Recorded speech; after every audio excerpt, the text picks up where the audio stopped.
turn to George Rowe, who is the pastor at the Tumbler Ridge Baptist Church. He is in Tumbler Ridge. George, it is a very early morning. I would say good morning to you, other than the circumstances. Good morning to you, David. How are you?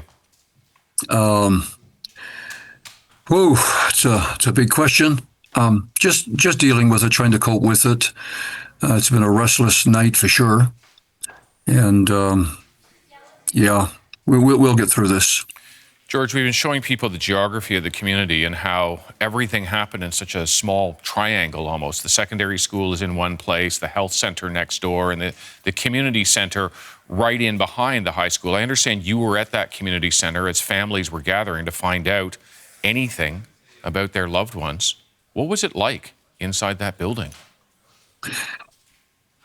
It was a situation that you really never want to face again. Of course, after the lockdown had been lifted, I left my house to go over. And when I walked in, the sight of what I saw was devastating.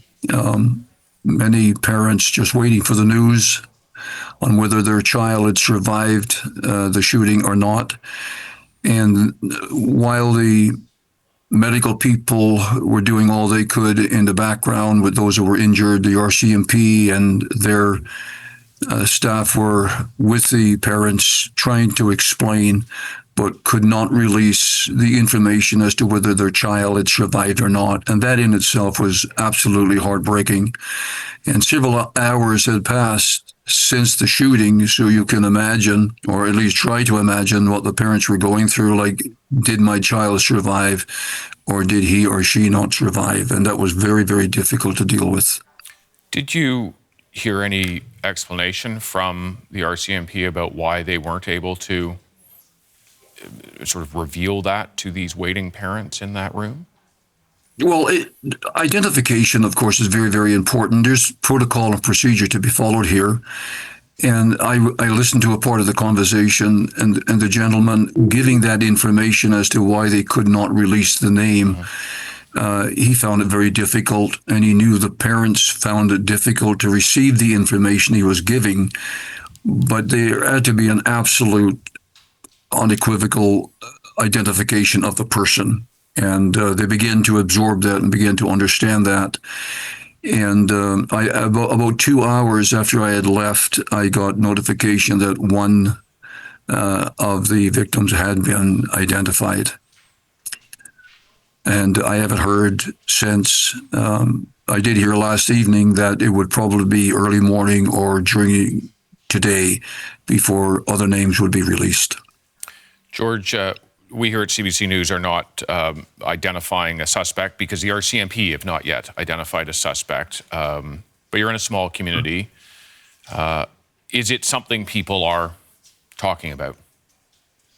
Absolutely.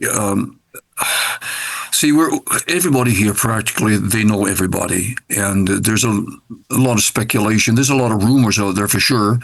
And I don't think it will be a big surprise when the name is released. Again, because you're in a small community, you may have encountered that person personally in the last week. You really don't know. But once the information is out there, we'll try to deal with it.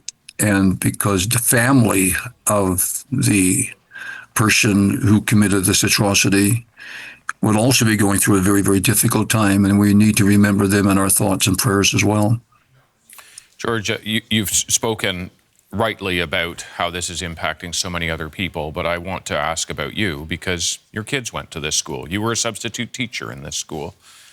You're going to have to look at that building, and perhaps today. What's that going to be like? Difficult, emotional. Our kids who graduated from the school have been updated on everything that is happening, and they're finding the emotion as well. Walking through the corridors of that school will never be the same again. And it's been a restless night thinking about that.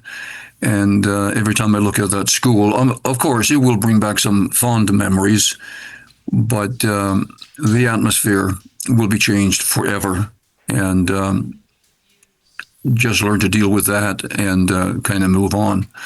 In fact, in my daily walks, I walk by that school quite often, several times during a week. And again, the memories are just going to sweep right over you, man. George, I know you spent a lot of the afternoon and night yesterday taking care of other people, and I'm sure that will be in the weeks ahead. But take care of yourself as well. Absolutely. Absolutely.